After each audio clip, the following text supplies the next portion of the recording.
ازيكم حبايبي، عاملين ايه؟ يا رب تكونوا بخير. النهارده عملنا شوربه عدس. بصوا تحفه. استنى اعمل لكم الاضاءه.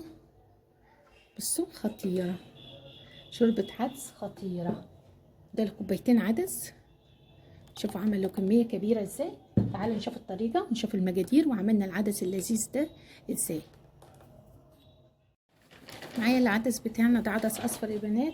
ده كوبايتين عدس، غسلاهم كويس خالص. لازم تغسليهم كذا مره لغايه ما ميتهم تبقى شفافه كده بيضه. كوبايتين عدس اصفر. هنعمل لهم ايه؟ هحط لهم 4 طماطميات. 4 طماطميات. جزرتين او جزريه كبيره. بصلايه صغيره. انا ما عنديش بصل صغير، فدي بصلايه كبيره حشت نصها. يعني نص بصلايه دي كبيره. عندك بصله صغيره ماشي. قولي 8 فصوص توم. 8 فصوص توم كبار، او اعملي كاتب انا عامله كده. يبقى معايا طماطم، جزر، بصل، توم. ماشي. كله ده هنحطه ايه؟ كله ده مغسول يا بنات. هنحطه على العدس بتاعنا وهو بارد كله كده مع بعضه، وهنسيبه على النار لغايه ما كل حاجه دي تندمج كلها يعني تتهري كلها في بعضها. اول ما يستوي العدس بتاعي هرجع معاكم هوريكم هنعمل ايه تاني. العدس الاصفر اللذيذ بتاعنا ده النهارده.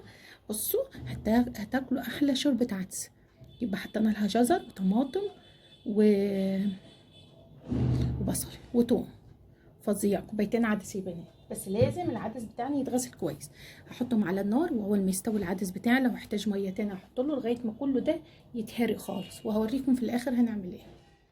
هي بنات العدس بعد ما استوى لازم يبقى كده. بصوا العدس داب خالص خالص، ما بيجيش ليها اي اثر العدس. لكن البصل والطماطم والحاجات اللي احنا حطيناها اتهرت، بس ما تبقاش هي دايبه. يعني بيجي كده. بصوا هعمل ايه دلوقتي؟ استنى عليه لما يبرد واروح اجيب لو عندك اي حاجه مضرب الكهرباء، اي حاجه، المهم ننعمهم خالص. انا هحطهم في شفشق الخلاط واضربهم جامد علشان الجزر والحاجه دي هي استوت تدوس على الجزريه تلاقيها اتهرت، بس عايزه اضربه في الخلاط علشان ما يبقالوش اثر خالص. لكن العدس بتاعي لازم يتهري كده، ما يبقالوش ملامح عدس خالص. ماشي. ده كده العدس بتاعي. هنعمل ايه تاني؟ هعمل هنا جايبه بصلايه مقطعاها، ممكن تعمليها بالمبشره. ماشي. بصلايه صغير، ومعايا معلقه توم كبيره. بصلايه صغيره ومعلقه توم كبيره هحطهم على بعض كده، واحط لهم معلقه زيت كبيره واحمرهم. اول ما يدوا لون ذهبي هوريكم هنعمل ايه. يبقى انا هخلي دول ايه، هحط عليهم معلقه زيت كبيره، واول ما يبقى لونهم ذهبي هوريهم لكم. ودول هضربهم في شفشف الخلاط. ماشي. اضربهم في شفشف الخلاط، بعد كده ارجع معاكم نشوف هنعمل ايه تاني. بصي يا بنات شكل العدس فظيع ازاي لما ضربته. بصوا لما ضربناه في شفشف الخلاط شايفين خطير خطير. ده كوبايتين عدس يا بنات، كوبايتين عدس كبار.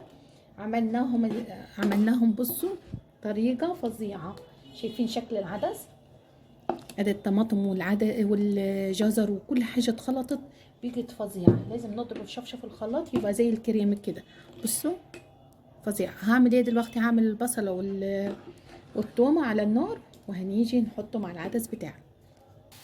هي بنات بصوا دي الطشه بتاعتنا اللي احنا عملناها. يا حبايبي بصوا نخليها كده، اللي هي عباره عن زيت، معلقتين زيت كبار او معلقه زيت كبيره، وحطيت فيها البصلايه والثوم، ونحطها على العدس بتاعنا اللذيذ. احلى شوربه عدس هتاكلوها. جربوها بالوصفه بتاعتي دي وادعولي. بصوا خطيره. هنحط ايه؟ هنحط الملح على حسب ما انت تحطي، كتير قليل براحتك. وهحط العدس بحط له كمون بس. بحط نص معلقه صغيره كمون، بس. ما نحطش اي حاجه تاني. ونظبط عاد العدس بتاعنا نشوف قوامه. انا ده كده تجيل، عايز شويه ميه تاني، وتشوفي الملح بتاعه مظبوط ولا لا. بس كده تاكلي احلى شوربه عدس. وبحط له ربع معلقه صغيره فلفل اسود، بس مش بحط اي توابل تاني.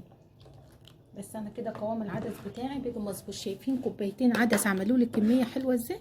اتمنى تجربوا، اتمنى تشتركوا في قناتي على اليوتيوب، واتمنى تكون ضيفه خفيفه عليكم وكون فدتكم بحاجه بسيطه النهارده. عملنا شوربه عدس فظيعه تحفه. جربوها. باي يا حبايبي. ازيكم حبايبي عاملين ايه يا رب